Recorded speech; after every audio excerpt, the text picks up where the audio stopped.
नगरपालिका म्हणून नाही, पहिले तर आंदोलनच आमच्या डोक्यात आहे आणि आंदोलन कसं व्यवस्थित नेता येईल हे आंदोलन जे आम्ही सुरू केलं आता शेवटच्या टप्प्यात आहे आणि ते व्यवस्थित वेगळ्या ताकदीनं घेऊन जायचं आहे. सरकारला कुठल्याही परिस्थितीत आमचं आंदोलन सरकारला बाध्य करेल कर्जमाफीसाठी आणि इतरही गोष्टीसाठी ज्या मागण्या आहे, मेंढपाळ असेल, मच्छीमार असेल आणि दिव्यांगाच्या, त्यासाठी एक व्यवस्थित रचना आम्ही करतो आहे. त्याच्यासाठी एक प्लॅनिंग करतो आहे.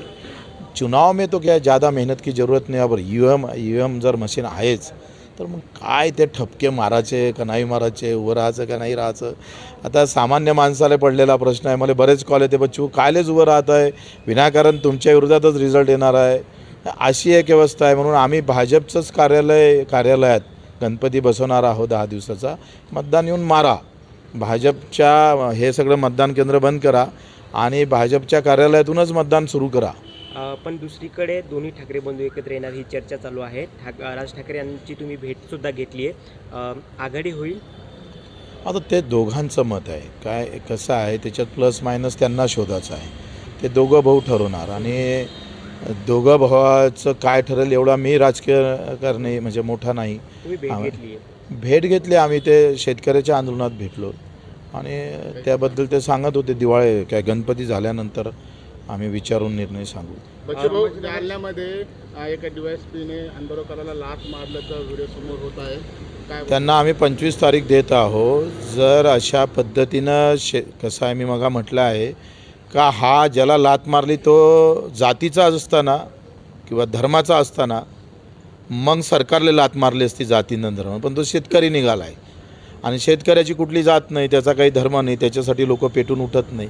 उलट पेटलं, आग लागली तर लोक बुजून टाकतात. अशी एक व्यवस्था देशामध्ये आहे आणि त्याच्यामुळं त्याच्यावर कारवाई जर झाली नाही तर 25 तारखेला आम्ही आमच्या देवेंद्रजीचा आशीर्वाद आणि हा लात मारताना चालू द्या, असं रोज ठोक लोकायले, काही पर्वा करू नको. जय श्रीराम म्हटलं का निवडणूक जिंकता येतं, भटेंगे तो कटेंगे म्हटल्यावर निवडणूक सहज हाती येतं, नाहीतर फतवा काढून काँग्रेसचं जमतं. त्याच्या या देशामध्ये काही मुद्दे आणि अपमान सन्मान हे राहिलं कुठं? संभाजीनगर शहरात आज एक गुन्हा दाखल झालेला आहे. एका शेतकऱ्याने फेसबुकवर चंद्रशेखर बावनकुळे यांची फेसबुकवर पोस्ट टाकली होती की माझी शेतकऱ्यात थोडी अडचण आहे, ती सोडवावी. तर त्याला अज्ञात व्यक्तीने फोन केला आणि त्याच्याकडनं पैशाची त्याची फसवणूक केलेली आहे. हे प्रकरण आज समोर आले आहे. बावनकुळेचा काय संबंध आला? पण मग अज्ञात व्यक्तीने त्याचं नाव सांगून ते फोन केला त्या शेतकऱ्याला आणि त्याच्याकडनं तुझ्या शेतीला बंदोबस्त वगैरे द्यावा लागेल, एवढे पैसे आम्हाला पाठवा अशा प्रकारची मागणी केली आणि ते शेतकऱ्यांनी पाठवले देखील. पैसे पाठवले बावनकुळेच्या नावानं? त्या कुठल्या कुळातला आहे तो शोधा लागेल. खरंच बावनकुळेच्या कुळातला आहे काय, तर कुळातला असेल तर मग भांडू आम्ही. राहुल गांधी एक काय मतदान झाले त्याविषयी वोट चोरीच्या विरोधात राहुल गांधी सातत्याने आवाज उठवत आहे. महाराष्ट्रामध्ये आहेच ते चोरी काय, हे डाकूच आहे. चोर म्हणजे काय 200-300 रुपये लुटणार आहे. हे ना तर संविधानच लुटलं ना यांनी. संविधान या देशातला आत्माच गायब केला आहे. कारण लोकशाहीमध्ये मतदान हे आत्मा आहे. तो मतदान घेऊन जर आत्माच गायब तर आम्ही फक्त शरीर आहे. तुमच्याही मताला काही किंमत आहे का?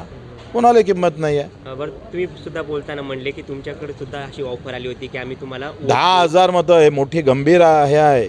म्हणजे पहिले प्रश्न तुम्ही आज घेतला पाहिजे का मला अशी ऑफर आली होती. मी आता सगळे ते पुरावे गिरावे शोधतो आहे त्या काळातले. मी व्हॉट्सअप केलं, कॉल होते, रेकॉर्ड असेल तर ते सगळं रेकॉर्डासहित आणि त्याच्यासहित सादर करून 10,000 मतं तुमचे आम्ही गायब करतोय. तुम्हाला कोणते मतं भेटत नाही ते मताची लिस्ट देऊन द्या, आम्ही गायब करून टाकतो.